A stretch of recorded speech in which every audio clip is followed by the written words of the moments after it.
Alles fließt. Wie so ein Taschenmesser, immer dabei. Alles scheiße, ja.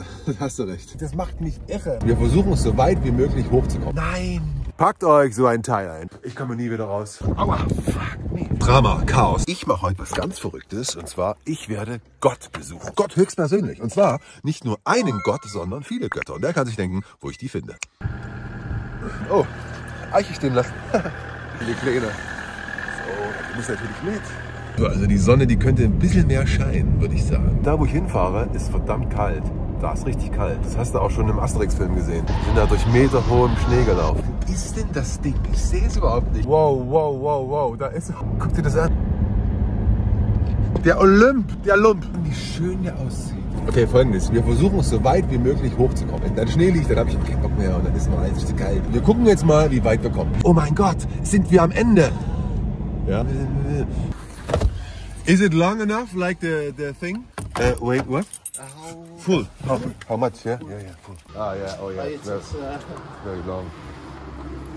That's weg. Also nicht gegen Diesel, ne? Aber wenn so ein riesen Bus vor mir fährt und dann seine Abgase mir direkt in the face strömen lässt, ne, dann ist das schon ganz schön widerlich.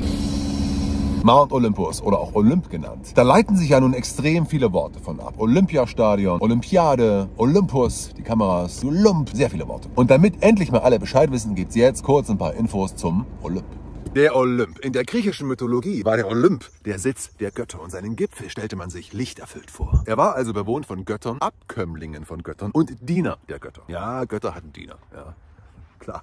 Man zählte insgesamt 12 olympische Hauptgötter. Zeus, Poseidon, Hera, Demeter, Apollon, Artemis, Athene, Ares, Aphrodite, Hermes, Hephaistos und Hestia. Von den beiden letzten habe ich noch nie was gehört. Die ganze Sippe sind neben Zeus 4 seiner Geschwister und 7 seiner Kinder. Hera ist zugleich Schwester und Gattin von Zeus. Da ging's zu, oder? Nicht zu diesen 12 Hauptgöttern zählten Herakles und Dionysos. Herakles kennt jeder, das ist der aus der Muckibude, auch Herkules genannt. Und Dionysos, der Gott des Rausches, der Freude, des Weines, der Ekstase, des Wahnsinns und noch etwas Erdkunde. Dieses ganze Gebirgsmassiv liegt an der Ostküste von Griechenland und besteht fast komplett aus Kalkstein. Der Gebirgsstock weist eine ganz eigene Flora und Fauna auf. Deshalb wurde er bereits 1938 unter Naturschutz gestellt und 1981 von der UNESCO zum Biosphärenreservat erklärt. Ich war da oben, da wächst nicht viel und ich habe auch keine Tiere gesehen, aber die verstecken sich ja, ne? Versteckt euch vor den Menschen, das ist eh besser. Erstbesteigung, also der erste Mensch auf dem höchsten Berg in Griechenland, fand 1913 statt. Erst 1913, da stellt sich mir die Frage, wieso ist da keine hoch? Wollten die alten Griechen nicht oder konnten die nicht? Ich meine, wenn ich davon ausgehe, hey, da oben sind die Götter, da laufe ich doch mal hoch. Ich meine, das sind 3000 Meter. Das ist jetzt kein großes Ding. Ne? Da kannst du im Sommer locker flockig mal hochlaufen, auch mit Sandalen. Was ist da los? Übrigens, es gibt noch einen Berg mit dem Namen Olymp, der Olympus Mons. Er befindet sich am Rande der Tharsis-Region auf dem Planeten Mars. Seine Gipfelhöhe beträgt über 22 Kilometer und er ist somit der höchste Berg des gesamten Sonnensystems. Er ist fast 3-mal so hoch wie der Mount Everest. Das ist nicht krass. Ich frage mich, ob auch da oben Götter wohnen oder einfach nur Mars, ganz allein, der griechische Gott des Krieges. So, hier geht's nicht weiter, Mensch. Oh, ich bin verloren. Ich bin am Ende. Es ist vorbei. Odos Kalifis Karias, Epachiaki Odos Krias Frises Olympu nach Osten starten. So, ich folge jetzt einfach den Berg, oder? Scheiß auf Google Maps, immer nach diesen Maps-Gefahre. Ich kurve hier rum durch irgendwelche Dörfer, über irgendwelche Ministraßen, weil hier irgendwelche Straßen gesperrt sind. Verdammte Scheiße. Jetzt wird es langsam steil hier. Da haben wir auch schon die Baumgrenze da oben. Seht ihr das? Da wächst nicht mehr. 1 Stunde 20 und das Ding ist schon zum Greifen nah. Warte mal. Ja. Fettserpentinstraßen, logischerweise. So, das war's ja mit schöner Straße. Ja. Noch nicht mal am Fuße des Olympus und hier geht's schon wieder. Hier geht's schon ordentlich los. Du brauchst ja ewig, wenn ich hier im ersten Gang hochdrucke. So. Ich glaube, hier stehen wir erstmal gut. Also wir sind noch nicht weit gekommen, aber stehen schon mal recht ordentlich, oder? Oh. Senior? Oh, ich glaube, ich muss kacken. Nee, ist alles vorbei.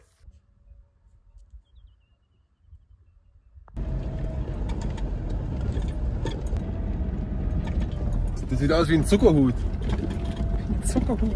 Alter, also wenn das so bleibt, fahre ich nicht hoch. Ich meine, es ist halt auch nervig und anstrengend und extrem materialermüdend. Ja. Scharfkantig, ne? Muss schon echt Bock drauf haben. Und dann 2 Stunden lang nur Gerüttel. Und, oh nee, ey. Also ich fahre jetzt noch mal ein kleines Stück. Und dann entscheide ich, ob ich da weiterfahre. Ne? Das ist alles vorbei. So, ich habe jetzt mal einen Bauern gefragt, der hier stand, ob die Straße so scheiße ist, bis nach oben. Und er meinte, nein, die wird langsam besser dann. Nur hier, das kleine Stück ist so katastrophal. Da hoffe ich mal, hab ich nicht verarscht. Ich habe hier eine Fliege drin oder so, die kotzt mich so an, dieses Mistvieh. Ich habe ja schon mehrfach angedroht. Da ist er! Ah! So, das Gewackel, ich sag's euch, das ist zermürbend. Zermürbend ist das. Schaut mir das an, ey. Oh, ich kann nicht mehr, ey. Ich kann einfach nicht mehr. Guckt euch das mal an, wie das wackelt alles. Oh, da ist er immer. Da ist er. Der Olymp. Der Olymp. Oder? Nee. So, wir sind auf 2200 Meter, 2260 Meter. Und hier steht ein Schild und ich frage mich die ganze Zeit, was da drauf steht. Und jetzt habe ich gerade Internet, ja, auf 2260 Meter Höhe. Oh, fuck. Oh, die Handbremse. Die Handbremse hält nicht. So, warte mal.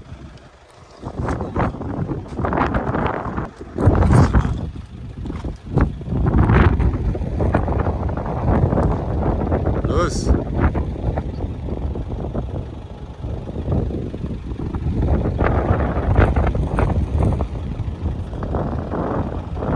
Übersetzen.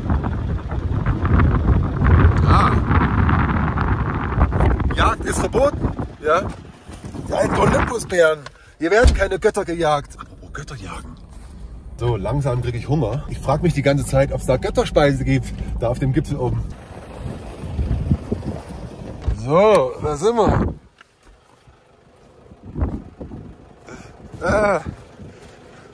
Ich hab's geschafft. Ich bin auf dem Olymp angelangt. Mütze aufsetzen. Ist echt kalt hier, ey. Oh.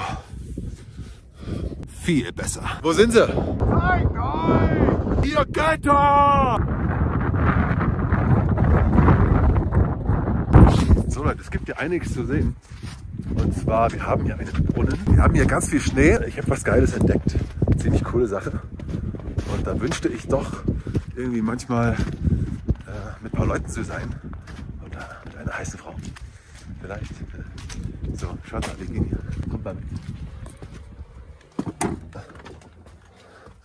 So, also könnt ihr was sehen? Das ist eine Schutzhütte. Das ist eine Schutzhütte. Das sind 1, 2, 3, 4. Ja. Das sind Doppelstockbetten. So, da ist eine Feuerstelle. Hier hast du so ein paar Sachen. Natürlich das Nötigste wie Klopapier und mehr Klopapier. Salz, bisschen Zitronenzeug, Vitamin C, das ist immer gut. Ein bisschen Öl natürlich. Und das Geile, hier gibt es sogar Holz. Ne? Und was zum Anzünden. Holz gibt es wohl nicht immer. Das muss man auch ab und zu mal mitbringen. Ansonsten, ne, heute könnte man hier ein schönes Feuer machen. Aber es ist echt ganz schön kalt und das Wetter soll drehen. Und ich habe keinen Bock, hier morgen früh aufzustehen und eingeschneit zu sein und nicht mehr herunterzukommen. Und es gibt noch mehr. Wir gehen noch mal raus.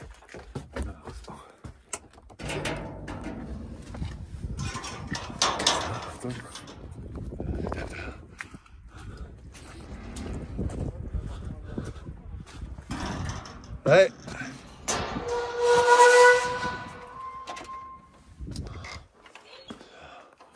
Wow.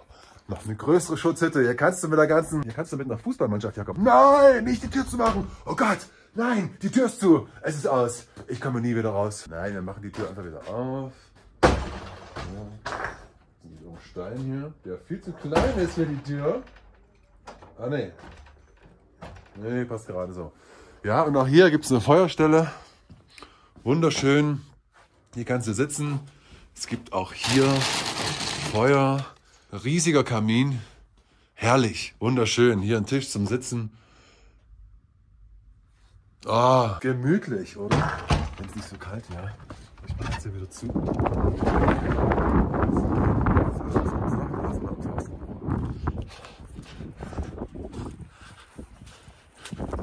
So.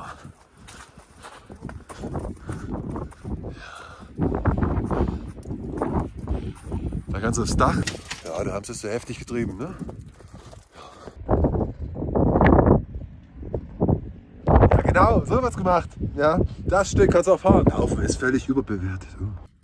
Oh. High five. Yes.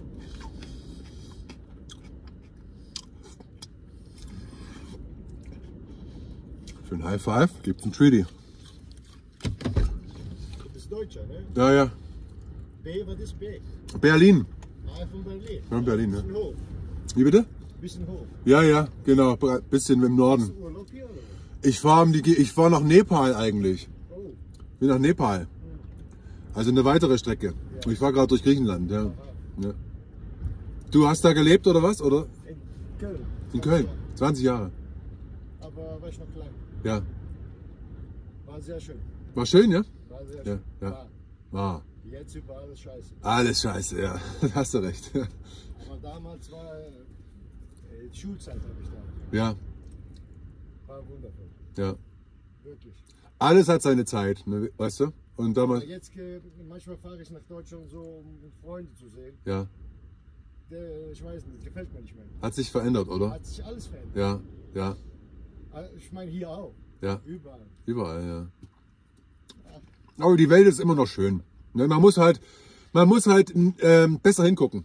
Ne? Es hat sich viel verändert in den letzten paar Jahren. Sehr viel verändert. Ja, ja, ja. Aber man findet immer auch schöne Sachen. Scheiß drauf. Ne? Alles hat seine Zeit. Gott sei Dank. Ja. Okay, Ich wünsche dir was. viel Spaß. Ciao, danke.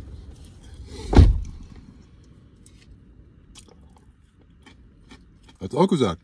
Alles hat sich verändert. 20 Jahre Deutschland. Schöne Zeit. Ja, und jetzt? Alles scheiße. Das kommt nicht nur mir so vor, oder? Siehst du? Ja, ja. Der große griechische Philosoph Heraklit hat gesagt, alles fließt. Alles ist im Wandel. Geht immer weiter, immer weiter, immer weiter. Ja? Und es gibt auch wieder schöne Phasen irgendwann. Auch für Deutschland vielleicht. Sieht zwar gerade nicht so aus, aber die Zeiten werden auch wieder anders. Vielleicht, hoffentlich besser. Es kann nicht immer alles schlecht sein und immer alles gut sein. Es ist das Yin-Yang-Prinzip. Mal ist das eine mehr, mal ist das andere mehr. Ne? Und irgendwann gleicht sich wieder aus. Ja, alles hat zwei Seiten. Und von daher, für Deutschland, für jeden Einzelnen, für den Planeten geht es auch wieder bergauf, wenn es bergab geht. Und irgendwann ist alles vorbei. Ja? In 5 Milliarden Jahren ist alles weg. Erde weg, Universum weg, alles weg. Ja? Spielt nichts eine Rolle. Nichts spielt irgendeine Rolle, eigentlich. So gesehen. Ja. Das hier spielt eine riesige Rolle. Jetzt in diesem Moment. Und Chicho. Chicho spielt auch eine Rolle. Ja, aber sonst. Diese scheiß Fliege, die immer rumfliegt, ey. Die kriegst du nicht mehr los, ne? Fenster auf, eingeladen, bitte, du stirbst. Ne? Geh doch bitte hinaus. Ja, schau mal, das zieht nämlich zu. Ne? Und da will ich ungern hier sein und auch hier bleiben über Nacht. Und dann ist hier der totale Schneefall. Dann komme ich ja nicht mehr weg. Vorher war noch alles klar und blau. Ne? Wir sind auch weiter hoch. Aua, fuck me. Und dann läufst du da hoch. 2,5 Stunden soll es wohl dauern bis zum Gipfel. Du läufst da hoch und dann siehst du nichts. Nichts. Einfach nur in Wolken. Ne?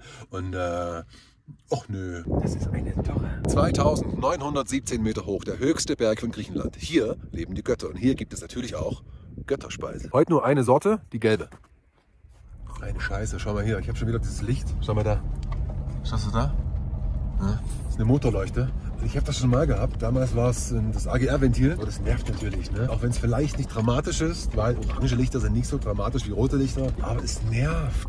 Immer siehst du die Motorleuchte. Motorleuchte, Vorsicht.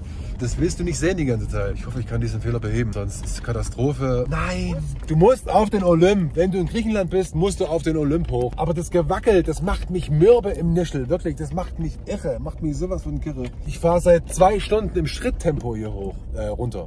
Hoch auch schon. Boah, das war eine schwere Geburt hier. Riecht's nach Gummi. Riecht ihr das?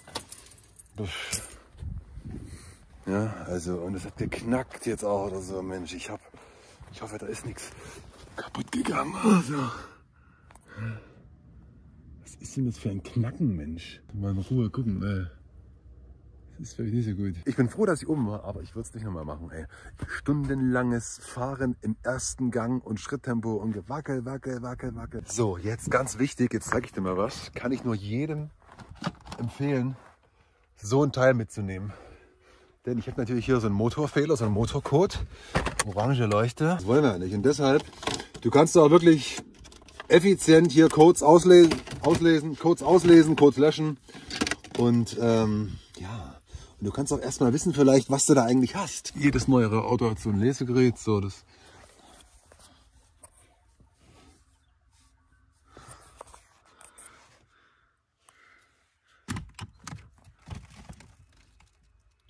zack, und es schaltet sich dann auch automatisch ein. Zündung einschalten.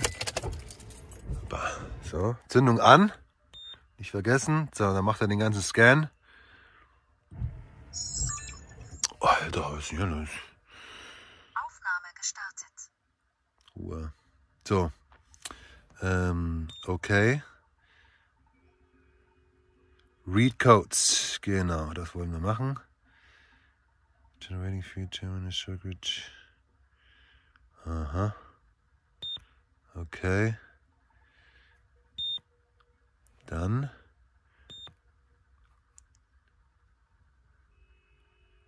Erase Codes.